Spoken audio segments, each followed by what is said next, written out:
هاي يا بنات، النهارده هنبتدي مع بعض حلقه جديده وهنتعلم مع بعض ازاي نحضر صابون سائل في البيت بمكونات طبيعيه وسهله وبسيطه.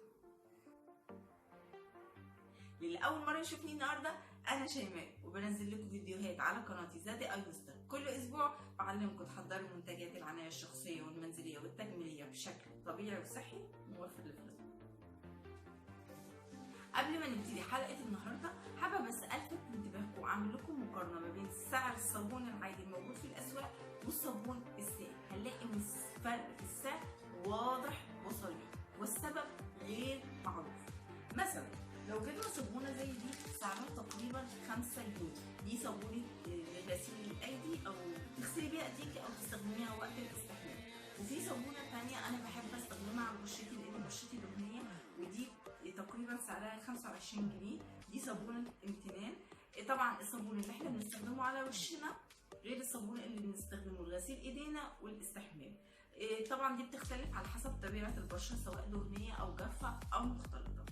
بس الفكره ان سواء 5 جنيه او 25 جنيه، نيجي نبص بقى لسعر الصابون السائل في السوق موجود تقريبا ما بين 30 ل 50 جنيه للنص لتر تقريبا او اللتر، على حسب على حسب البراند ذات نفسه. طيب صابونه زي دي او دي، انا ممكن اعمل بالحجم ده او ده، ممكن اعمل 4 لتر من الصابون السائل. الفكره كلها ان انا باخد جزء بسيط جدا من الصابونه وبستخدمه لعمل الصابون السائل. طيب ايه سبب بقى غلو الصابون السائل الموجود في السوق؟ الله اعلم، محدش عارف. يعني انا حاولت اعمل ريسيرش وابحث ايه سبب اختلاف السعر. يعني الموضوع هو مش صابون زياده ولا كيميكالز او حاجات اديتيفز مختلفه، لا الموضوع بسيط جدا. ممكن السبب كله اختلاف السعر او علو السعر كله رايح في سعر البوتل او الازازه اللي بيتحط فيها الصابون السائل، الله اعلم.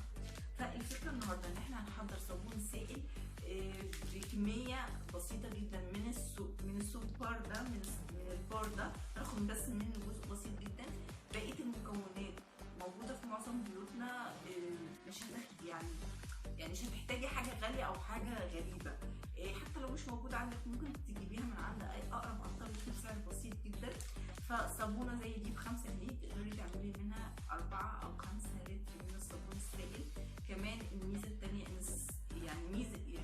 ميزه الصابون بقى السائل ان هو بيبقى موجود على الحوض، بيبقى شكله طبعا البوتل بيبقى شكلها احلى. ما بتهدريش صابون لان طول ما الصابونه موجوده في الصابونه بتدوب بسرعه، بتنزل اللي هي الرغاوي بتاعتها، بتوسخ شكل الحوض. فميزه ان الصابون السائل ان هو تقدري تستفيدي من السوبر ده لغايه اخر قطره. يعني 5 جنيه دي تقدري تحللي ثمنها لغايه اقصى حاجه. اوكي.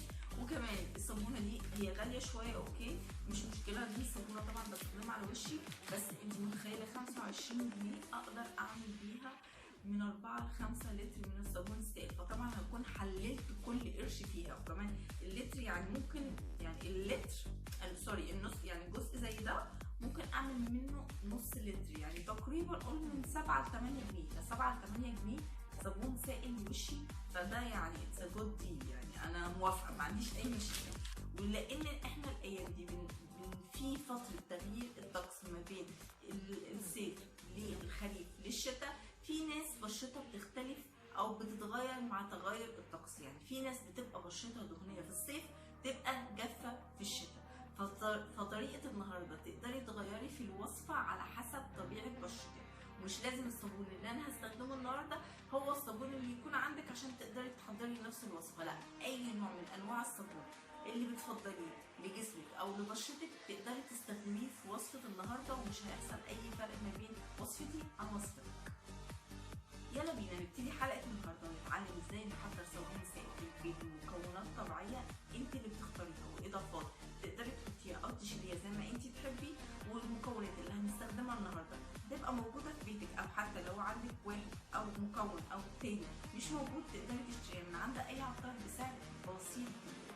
بس يا ريت قبل ما نبتدي هنعمل وصفه النهارده. يا ريت تعملوا لي سبسكرايب لقناتي عشان تقدروا تتابعوا القنوات او الفيديوهات اللي انا هنزلها الايام الجايه، وتعملوا لي لايك. ولو عندكم اي اراء واقتراحات يا ريت تكتبوها لي تحت عشان انا اقدر اشوفها واتواصل معاكم.